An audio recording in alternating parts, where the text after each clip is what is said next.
আসসালামু আলাইকুম সুপ্রিয় শিক্ষার্থী বন্ধুরা, আশা করছি সবাই ভালো আছো এবং সুস্থ আছো। ক্লিফস সফটওয়্যারের প্র্যাকটিস টেস্ট 5-এ তোমাদের সবাইকে ওয়েলকাম করছি। আমি DH Shipon. So without wasting any time let's get started. আমরা প্রথমত যেই কোশ্চেনটা দেখতে পাচ্ছি, আই আন্ডারস্ট্যান্ড দ্যাট, আমি বুঝতে পেরেছি যে দ্য গভর্নর ইজ কনসিডারিং, সরকার বিবেচনা করছে আ নিউ প্রপোজাল, একটি নতুন প্রস্তাব। তাহলে আ নিউ প্রপোজাল হোয়াট, তাহলে আ নিউ প্রপোজালের জন্য এটা হচ্ছে একটা বস্তু। তাহলে বস্তুর জন্য আমরা জানি রিলেটিভ প্রনাউন হুইচ অথবা দ্যাট বসে, বাট এখানে হোয়াট দিয়েছে, তাহলে হোয়াট এটা হবে না। What would eliminate unnecessary writing in government, তাহলে এ নাম্বারটা ভুল। তারপর বি নাম্বারটা দেখি, who wants to cut down on the amount of writing in government, এটাও ভুল, কেননা নিউ প্রপোজালের জন্য কখনো হু হবে না, তাহলে অবশ্যই কী হতে পারে, দ্যাট হতে পারে। তাহলে সি নাম্বার দেখি, that would eliminate unnecessary paperwork in government, তাহলে সি নাম্বারটা উত্তর হবে। ওকে, এরপর 2 number, the doctor told his receptionist, doctor তার রিসেপশনিস্টকে বলেছিল দ্যাট হি উড রিটার্ন, সে ফিরে আসবে, as early as it would be possible. As early as possible দিলে ঠিক ছিল, বাট এখানে as early as it would be possible, এটা এক্সপ্রেশনটা ভুল। At the earliest that it could be possible, এটা এক্সপ্রেশনও ভুল। তাহলে কী হবে, as soon as possible. As early as possible আর অ্যাজ সোন অ্যাজ পসিবল, এই দুইটা expression correct. So as early as possible এখানে নাই, অ্যাজ সোন অ্যাজ পসিবল আছে, এটা হচ্ছে কি উত্তর হিসেবে নেওয়া যেতে পারে। এরপর 3 number, George belongs to the, মানে জর্জ কোথায় বিলংস করে, কোথায় বসবাস করে, মানে কোন জায়গাটাকে সে ওন করে, এটাই বোঝাচ্ছে আর কি।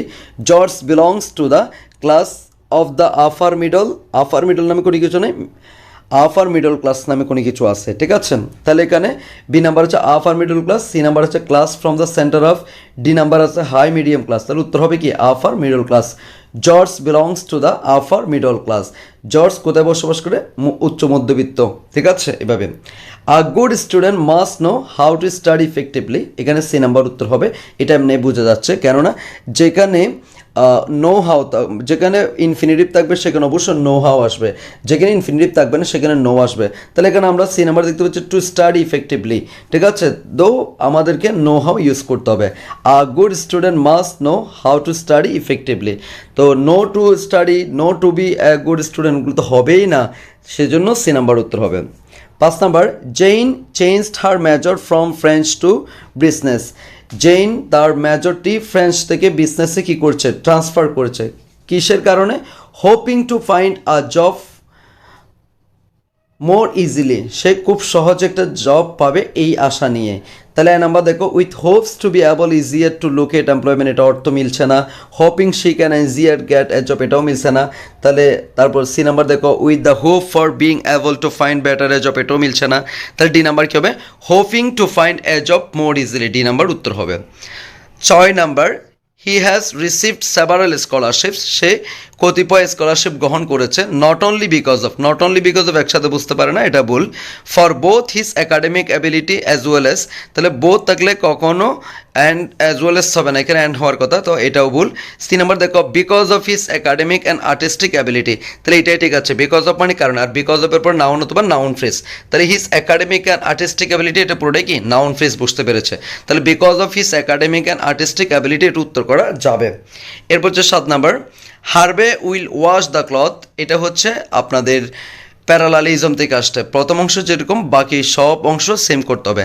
হারবে উইল ওয়াশ দ্য ক্লথ, হারবে কী করবে, কাপড় ধুতো করবে, তাহলে উইলটা মনে করে আমরা সবার জন্য আছে, তাহলে এরকম কোনটা হবে, আয়রন দ্য শার্টস, শার্টটা আয়রন করবে, প্রিপেয়ার দ্য মিল, মিলটা প্রিপেয়ার করবে, অ্যান্ড ডাস্ট দ্য ফার্নিচার, ফার্নিচারগুলি কী করবে, ডাস্ট করবে।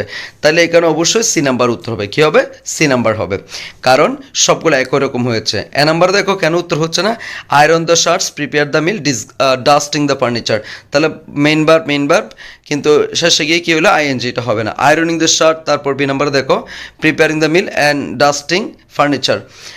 তাহলে এখানে একটা বিষয় খেয়াল করতে হবে, প্রথম অংশের সাথে মিলতেছে না, ওই যে ওয়াশ দ্য ক্লথের সাথে বাকি তিনটা মিলতেছে না, নাহলে কিন্তু এটা উত্তর হয়ে যেত। ওয়াশিং ক্লথ থাকলে তখন কিন্তু ironing the shirts, preparing the meal and dusting the furniture মিলে যেত, বাট এখানে উইল হচ্ছে modal auxiliary, modal auxiliary for verb কোন ফর্ম, বেস ফর্ম ওয়াশ, তো বাকিগুলো মেইন ভার্ব দিয়ে করতে হবে। তাহলে কীভাবে করবো দেখো, Harvey will wash the clothes, iron the shirts, prepare the meal and dust the furniture, C number উত্তর হবে।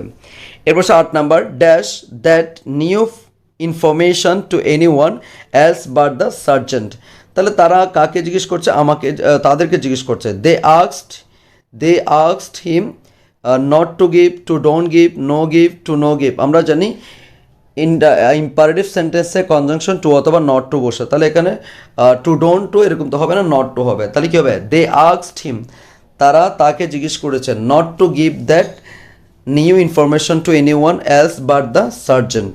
এরপর 7 নাম্বার গেল। 9 number, dash he would have signed his name in the corner. পরবর্তীতে যেহেতু would have might have plus V three আছে, তাহলে আগের অংশটা অবশ্যই কি ফার্স্ট পারফেক্ট করতে হবে। তাহলে ফার্স্ট পারফেক্ট করতে গেলে আমরা কোনটা দিব, এখানে ফার্স্ট পারফেক্ট আছে কি A number, B number, C number. অবশ্যই সি নাম্বারে আছে। If he had painted that picture, he had আছে, হ্যাডের পরে বিতির আছে, if he had painted that picture. আশা করি বুঝতে পেরেছো 9 নাম্বারটা। এরপর 10 number, the doctor insisted that his passion. এটা আসছে সাবজাংটিভ থেকে, সাবজাংটিভ ওয়ার্ডের পরে দ্যাট থাকবে, দ্যাটের পর ভার্ব কোন form, base form. The doctor insisted that his patient take it easy for the 3 months। তাহলে ইনসিস্টেড পর দ্যাট আছে, দ্যাটের পর ভার্ব কোন ফর্ম, বেস ফর্ম। তাহলে বেস ফর্ম আছে এখানে কয় নাম্বার, বি নাম্বারে। তাহলে বি নাম্বার উত্তর। এরপরে আসো আমাদের বি নাম্বার উত্তর। তাহলে এখানে যেটা হয়েছে সাবজাংটিভ ওয়ার্ডের পরে দ্যাট হয়েছে, দ্যাটের পর ভার্বের বেস ফর্ম। তো ভার্বের বেস ফর্ম আছে এখানে শুধুমাত্র বি নাম্বারে, বি নাম্বারটাই উত্তর হবে। এরপর 11 number, the manager was angry. Manager কী করছিল, রাগ করছিল, because somebody had allowed the photographers to enter the building. তাহলে আমরা জানি অ্যালাউ এর পর ইনফিনিটিভ হয়, সো এখানে এ নাম্বারটা কারেক্ট হবে, বাকিগুলো ভুল। The manager was angry because somebody had allowed the ফটোগ্রাফারদেরকে অ্যালাউ করছিল টু এন্টার দ্য বিল্ডিং। তাহলে অ্যালাউর পরে ইনফিনিটিভ হয়েছে, যেটা একদম কারেক্ট। এরপর 12 নম্বর, রিচার্ড ওয়াজ আস্কড। রিচার্ডকে জিজ্ঞেস করা হয়েছিল টু উইথড্র, উত্তোলন করে নিতে, ফ্রম গ্র্যাজুয়েট স্কুল থেকে, বিকজ হি ওয়াজ ডিমড, তাকে মনে করা হয়েছিল incapable of completing his recharge, তাহলে বি নাম্বারটা উত্তর হবে, ঠিক আছে। এরপর আসো 13 নম্বর, দ্য কমিটি মেম্বার্স রিসেন্ডেড। আমরা জানি রিসেন্ডেড এটা হচ্ছে জিরান্ড ওয়ার্ড, তাহলে জিরান্ড যখন থাকবে এর আগেরটা পসেসিভ অ্যাডজেক্টিভ হয়ে যাবে। তাহলে এখানে কোনটা আছে দেখো, দ্য প্রেসিডেন্ট দ্যাট, এটা মিলবে না। The presidents not to inform, এটাও মিলবে না, যেহেতু রিসেন্ডেড আছে আইএনজি হবে। তাহলে সি নাম্বার দেখো, দ্য প্রেসিডেন্টস নট ইনফর্মিং। তাহলে রিসেন্ডেডের কারণে পরবর্তী আইএনজি হয়েছে, আইএনজি থাকলে এর আগেরটা অবশ্য পসেসিভ অ্যাডজেক্টিভ হয়ে যাবে, তাহলে প্রেসিডেন্ট না প্রেসিডেন্টস হয়ে যাবে, প্রেসিডেন্টস। তাহলে উত্তর হবে C number, the committee members rescinded the presidents not informing them of the meeting. এরপর আসো 14 number, dash did Arthur realise that there was danger. এটা আসছে আপনাদের ইনভার্সন থেকে, কোত্থেকে, ইনভার্সন থেকে। প্রথমে নেগেটিভ অ্যাডভার্ব, এরপরে অক্সিলারি ভার্ব, এরপর সাবজেক্ট, এরপরে ভার্ব, এরপরে এক্সটেনশন। তাহলে এখানে দেখতে পাচ্ছি only after entering the store, এটা পুরোটাকে যদি আমরা নেগেটিভ অ্যাডভার্ব মনে করি, did auxiliary verb, Arthur subject, realise verb, বাকিটা এক্সটেনশন। তাহলে নাসবি মিলে গেল। Only after entering the store did Arthur realise that there was danger, তাহলে ডি নাম্বার উত্তর হবে। 15 number, the rabbit scurried away in fright when it heard the movement in the bushes. তাহলে এখানে এ নাম্বার হবে, the rabbit scurried away in fright, কখন, it heard যখন এটা শুনেছিল, the movement in the bushes. আশা করি বুঝতে পেরেছো 15 নম্বর পর্যন্ত। এরপর আসো আমরা 16 নম্বরে, neither of the girls have turned in the term papers to the instructor yet। আমরা একটা কথা মনে রাখবো সবাই, নেইদার দিয়ে সেন্টেন্স যদি শুরু হয় তখন ভার্ব অবশ্যই কী হবে, সিঙ্গুলার হবে। নাউন প্লুরাল হলেও ভার্ব কী হবে, সিঙ্গুলার হবে। তাহলে দেখে নেইদার অফ দ্য গার্লস দেখে অনেকে হ্যাভ ঠিক আছে মনে করবে, বাট এখানে হবে কি হ্যাজ, কারণ নেইদার এগুলো দিয়ে সেন্টেন্স শুরু হলে অবশ্যই ভার্ব কী হবে, সিঙ্গুলার হবে। Neither of the girls has turned in the term paper to the instructor yet, এখানে আপনাদের বি নাম্বারে ভুল আছে, তাহলে এখানে হবে হ্যাজ। এগুলো প্রিন্ট পয়েন্টিং আরও এখানে কোনটা ভুল সেটা বের করতে হবে। 17 number, after studying all the new materials the student was able to raise his test score by 25 points. তাহলে হিজ টেস্ট স্কোর এটা হচ্ছে অবজেক্ট আছে, তাহলে অবজেক্ট থাকলে কখনো রাইজ হবে না, কী হবে, রেইজ হবে। আমরা যেটা প্রবলেম বাড়বে পড়েছি, রেইজ হবে। এরপরে আসো, the book that you see laying on the table belongs to the teacher. তাহলে এই যে অন দ্য টেবল, এটা যেহেতু একটা প্রেপোজিশনাল ফ্রেজ অ্যাডভার্বে কাজ করে, তাহলে ভার্বের পরে যেহেতু অ্যাডভার্ব চলে আসছে, তার মানে এখানে কি না, অবজেক্ট নাই। তাহলে অবজেক্ট না থাকলে আমরা লেয়িং ইউজ করতে পারি না। অবজেক্ট না থাকলে আমরা ইউজ করি কি লাইং, আর অবজেক্ট থাকলে কি লেয়িং। সুতরাং এখানে যেহেতু অবজেক্ট নাই, দ্যাটস আমরা কি লাইং ইউজ করতে পারবো, লেয়িং ইউজ করতে পারবো না। তাহলে the book that you see lying on the table belongs to the teacher. এরপর 19 number, I suggest that he goes to the doctor as soon as he returns from taking the exam. তাহলে এখানে আপনাদের উত্তর হবে হচ্ছে কোনটা, B নাম্বারটা, কেননা সাবজাংটিভের পরে দ্যাট আছে, দ্যাটের পরে ভার্ব কনফার্ম বেস ফর্ম হয়েছে, তাহলে এখানে গোস না হয়ে কী হবে, গো হবে। আশা করি বুঝতে পেরেছি। এরপরে আসো, she is looking forward to এরপরে ভার্ব প্লাস কী হবে, আইএনজি হবে। She is looking forward to going হবে। ওকে, তাহলে এখানে উত্তর হবে she is looking forward to going হবে, এখানে গো দিয়েছে সেজন্য সেটা ভুল হয়েছে। To Europe after she finishes her studies at the university. তাহলে এরকম আরও অনেকগুলো টু আছে যেগুলো পর প্লাস আইনজি হয়েছে, সেগুলো কি with a view to, look forward to, be use to, get use to, habituate to, confess to, object to, addicted to, accustom to, এগুলোর পর প্লাস কী হয়, আইএনজি হয়। ওকে, এরপর আসো 21 number, they said that the man jumped off the bridge and flung into the freezing water। তাহলে এখানে অবশ্যই আমাদের সি নাম্বারে ভুল, এখানে of the bridge, over the bridge. Okay, এরপরে আসো 22 number, mister Anderson use to jogging হবে না, ইউজ টু জগ হবে। ইউজ টু অতীতের অভ্যাস বোঝানোর জন্য ব্যবহার করা হয়, আর ইউজ টু হচ্ছে মডাল অক্সিলারি, এরপর ভার্ব কনফার্ম বেস ফর্ম হবে।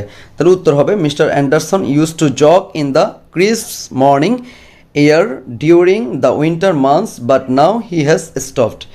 এরপর 23 number, the volume 4 of our encyclopaedia set has been missing for 2 months। আমরা জানি যে কোনো অর্ডিনাল নাম্বারের আগে অবশ্যই দা বসতেই পারে, তাহলে কার্ডিনাল নাম্বার আগে দা বসে না। তাহলে এখানে 4 আছে, এর আগে ভলিউম, তাহলে দ্য 4 ভলিউম বা দ্য ভলিউম 4 একই কথা। সুতরাং এখানে কার্ডিনাল নাম্বার আগে দা বসেছে, যেটা হচ্ছে মারাত্মক বল। তাহলে এটা কীভাবে হইতে পারতো, দ্য 4th ভলিউম, 4কে 4th অর্ডিনাল নাম্বার বানালে তার আগে দা বসাতে পারে। তাহলে আমরা কি মানবো, এ নাম্বারে দ্য 4th ভলিউম একসাথে বলবো তখন। তাহলে এখানে এ নাম্বারে বল আছে, the 4th volume of our encyclopaedia has set been missing for 2 months। এরপর 24 number, I do not know where could he have gone so early in this morning. এটা হচ্ছে এমবেডেড কোয়েশ্চেন থেকে আসছে। এমবেডেড কোয়েশ্চেন এটা কীরকম, প্রথমে একটা assertive sentence থাকবে, মাঝখানে ডাবল এইচ ওয়ার্ড থাকবে, ডাবল এইচ ওয়ার্ডের পর কি সাবজেক্ট বসবে, ঠিক আছে, এবং শেষে কি কোয়েশ্চেন মার্ক। আবার অক্সিলারি মডাল অক্সিলারি দিয়ে শুরু হলে তাও মাঝখানে কি ডাবল এইচ ওয়ার্ডের পর কি সাবজেক্ট প্লাস ভার্ব, এরপর শেষে কি কোয়েশ্চেন মার্ক হবে। তাহলে এগুলো হচ্ছে কি এমবেডেড কোয়েশ্চেন। তাহলে I do not know where could হি হবে না, হোয়ার হি কুড হ্যাভ, যেহেতু প্রথমে অ্যাসার্টিভ সেন্টেন্স আছে, মাঝখানে ডাবল এইচ ওয়ার্ড, তাহলে ডাবল এইচ ওয়ার্ডের পর অবশ্যই কি সাবজেক্ট আসবে, এরপরে বার আসবে। এটা হচ্ছে কি এমবেডেড কোয়েশ্চেন। তাহলে 24 নম্বর আমরা বুঝতে পেরেছি। এরপর হচ্ছে 25 number, the people tried of, তাহলে ট্রাইড অফ না ট্রাইড টু হয়, তাহলে এখানে আমাদের কোথায় বল, এ নাম্বারে বল। 26 number, the professor was considering postponing the examination until the following week because the students confusion. তাহলে স্টুডেন্টস কনফিউশন যখন আছে তখন বিকজ হবে না, বিকজ অফ হবে। বিকজের পরে সাবজেক্ট প্লাস ভার্ব, বিকজ অফের পরে নাউন অথবা নাউন ফ্রেজ। তাহলে এখানে দেখা যাচ্ছে নাউন ফ্রেজ, দ্যাটস আমরা ইউজ করবো বিকজ অফ। এরপর 27 number, having lost the election, নির্বাচনে হেরে the presidential candidate intends supporting. তাহলে আমরা জানি ইন্টেন্স এটা ইনফিনিটিভ ওয়ার্ড, তাহলে ইন্টেন্স টু সাপোর্ট হবে B number, intends to support the opposition despite the objection of this staff, ঠিক আছে, ইন্টেন্সের পরে ইনফিনিটিভ হবে, ইন্টেন্স টু সাপোর্ট। ওকে, এরপর 28 number, the congressman accompanied by secret service agents and aides are preparing to enter the convention hall within the next few minutes। তাহলে একটা কথা বিষয় আমরা জানি সবাই, সেটা হচ্ছে together with, along with, accompanied by, as well as, in addition to, including to, এগুলো থাকলে প্রথম সাবজেক্ট অনুসারে ভার্ব নির্ধারিত হবে। প্রথম সাবজেক্ট সিঙ্গুলার, ভার্ব কি সিঙ্গুলার। তাহলে অ্যাকম্পানিড বাই এর আগে দ্য কংগ্রেসম্যান সিঙ্গুলার, তাহলে এখানে বি নাম্বার আর হবে না, কি হবে, ইস হবে। 29 number, because the torrential rains that had devastated the area the governor send the national guard to assist in the clean up operation. এখানে যেহেতু বিকজ দ্য টরেন্সিয়াল রেইনস আছে, তাহলে কি বিকজের পরে নাউন ফ্রেজ আছে, তাহলে অবশ্যই আমরা এখানে বিকজ অফ বসাতে হবে। বিকজের পরে তো সাবজেক্ট প্লাস ভার্ব বসে, তাহলে এ নাম্বার এই বল, কয় নাম্বার বল, এ নাম্বার এই বল। এরপর 30 number lack of sanitation in restaurants are a major cause of disease in some areas of the country. তাহলে এখানে সাবজেক্ট কোনটা সেটা আগে বের করতে হবে। এই যে দেখো অফ এর আগে ল্যাক আছে, তাহলে প্রেপোজিশনের আগে যা থাকে তাকে সাবজেক্ট মনে করতে হবে। তাহলে অফ এর আগে যেহেতু ল্যাক হচ্ছে সাবজেক্ট সিঙ্গুলার, তাহলে ভার্ব কি হবে? সিঙ্গুলার হবে। তাহলে আর না হয় কি হবে? ইজ হবে। Lack of sanitation is restaurant is a major cause of disease in some areas of the country, এভাবে উত্তর করা যাবে। এরপর 31 number had the committee members consider the alternatives more carefully they would have realise that the second was better as the first. তাহলে better as হবে না, better than হবে। কী হবে? Better than the first, better than the first. আমরা জানি comparative degree আগে কী বসে? দেন বসে। তাহলে D number better than the first হবে। 32 নম্বর ম্যালনিউট্রিশন ইজ আ মেজর, এটা হচ্ছে একজন মেজর কজ অফ ডেথ, মৃত্যুর কারণে ইন দোজ কান্ট্রিজ, অনেকগুলো দেশে, where the cultivation of rice, তাহলে রাইসের কাল্টিভেশন, তাহলে অফের আগে কাল্টিভেশন সাবজেক্ট সিঙ্গুলার, বাড়বো কি? সিঙ্গুলার হবে। তাহলে has been impacted by the recurrent drought, have been হবে না, হ্যাজ বিন হবে। কী হবে? হ্যাজ বিন হবে, যেহেতু এখানে দ্য কাল্টিভেশন অফ রাইস, তাহলে এই পুরোটা হচ্ছে কি? সিঙ্গুলার, বাড়বো কি হবে? সিঙ্গুলার হবে। The decision to withdraw all support from the activities of the athlete are causing an uproar among the athletics fan. আবার পড়ি, the decision to withdraw all support from the activities of the athletics are causing। তাহলে এখানে দেখো একটা বিষয়, এখানে subject ছিল কিন্তু the decision subject singular, verb কেমনে কি? আর কজিং হবে। কী হবে? ইজ কজিং হবে। কী হবে? ইজ কজিং, কারণ সাবজেক্ট অনুসারে কিন্তু ভার্ব নির্ধারিত হবে। এরপর হচ্ছে 34 number under utilised species of fish has been proposed as a solution to the famine in many under developed countries. তাহলে এখানে একটা জিনিস ক্লিয়ার দেখো, সেটা হচ্ছে অফের আগে কিন্তু আন্ডার ইউটিলাইজড স্পিসিস, এটা ফ্লুরাল আছে, বারবো কী হবে? ফ্লুরাল হবে। তাহলে হ্যাভ বিন হবে। কী হবে? Have been. এরপর 35 number because the residents had worked so diligently to renovate the old building the major had a party। তাহলে এখন কোথায় হবে? Because the residents had worked so diligently হবে এখানে, so diligently to renovate the old building the manager had a party, so diligently C number. এবার 6 number John's wisdom teeth were travelling him, জনের যেই আক্কেল দাঁতগুলো আছে সেগুলো তাকে অনেক বেশি ট্রাভেল করছে, সমস্যা করছে। So he went to a dental surgeon, সে একটা ডেন্টাল সার্জনের কাছে গিয়েছিল, টু সি দ্যাম, দেখানোর জন্য, to see about having them pull. তাহলে এখানে দেখো হ্যাবের পরে এখানে দ্যাম বলতে এখানে দাঁতগুলা বোঝানো হচ্ছে, তাহলে এটা কজেটিভ ভার্ব। এটা কি? Causative verb. তাহলে আমরা জানি হ্যাভ ব্যক্তি বেস ফর্ম, কিন্তু হ্যাভ গেট বস্তু বিত্রি, তাহলে এখানে হ্যাবের পরে দ্যাম বলতে এখানে কি? দাঁতগুলা বোঝানো হচ্ছে, তাহলে এখানে কী হবে? ফুলড হবে। কী হবে? ফুলড হবে। হ্যাভ গেট বস্তু বিত্রি, তাহলে ফুলড হবে। আবার বলছি John's wisdom teeth were travelling him, তাকে অনেক বেশি সমস্যা করছে, so he went to a dental surgeon, সে একটা ডেন্টাল সার্জনের কাছে গিয়েছিল, to see about having them, এগুলোকে দেখানোর জন্য। তাহলে এগুলো বলতে কি? দাঁত। তাহলে হ্যাবের পরে দাঁত হচ্ছে বস্তু আছে, হ্যাভিং বলতে এখানে দাঁতগুলোকে বোঝানো হচ্ছে, তাহলে এরপরে কি? বিত্রি হবে, ফুলড হবে। এরপর আসো আমাদের 37 নাম্বার হার্ডলি হি হ্যাড, এটা হবে না, এটা হচ্ছে ইনভার্সন থেকে আসছে, negative word plus auxiliary verb plus subject plus verb plus extension. তাহলে কি? Hardly had he entered the office when he realise that he had forgotten his wallet. এরপর 38 number Suzy had better to change, তাহলে had better modal auxiliary, modal auxiliary for verb কোন form? Base form. Suzy had better change her study habits if she hopes to be admitted to a good university। 9 নাম্বারটা দেখো the teacher told the students to don't discuss, এরকম নামে কোনো কিছু conjunction হয় না, not to discuss হইতে পারে। The teacher told the students not to discuss the take home exam with each other. এরপর 40 number some bacteria are extremely harmful but anothers are regularly used in producing such as crackers and many other foods। তাহলে এখানে another's নামে কোনো কিছু হবে না। Another আমরা কোথায় ব্যবহার করি? কাউন্টেবল সিঙ্গুলার কাউকে নির্দেশ করার জন্য ওয়ান অ্যানাদার দ্য আদার ব্যবহার করি। তাহলে এখানে বাট অ্যানাদার্স যেটা ব্যবহার করছে সেটা কিন্তু কি? ভুল। আদার্স অথবা দ্য আদার্স হতে পারে, কিন্তু এরপর যখন আদার্স অথবা দ্য আদার্স বসবে তখন তারপরে কিন্তু কোনো নাউন বসে না। কিন্তু এখানে অ্যানাদার্স ওয়ার্ডটা ডিরেক্টলি এক্সপ্রেশন ভুল আছে, সো আমরা এখানে এটা ভুল করব। Some bacteria are extremely harmful but others, কি বলতে পারো? আদার্স আর, তাহলে সাম যে দিয়ে যেহেতু শুধু রয়েছে, তাহলে সাম আদার দা আদার ব্যাপারটা হচ্ছে, এটা বুঝে নিতে হবে, এখানে অ্যানাদার হবে না। তাহলে এখানে কিন্তু others are regularly used in producing such as crackers and many other foods and many other কি? ফুডস। আশা করি বুঝতে পেরেছ। সো সে পর্যন্ত ভালো থাকো, সুস্থ থাকো, সুন্দর থাকো। অবশ্যই শিপন্স ইংলিশ পয়েন্ট ইউটিউব চ্যানেল এবং dream to public varsity group তথা ডিএচ শিপন পেজের সাথে থাকো। আসসালামু আলাইকুম ওয়া রাহমাতুল্লাহ।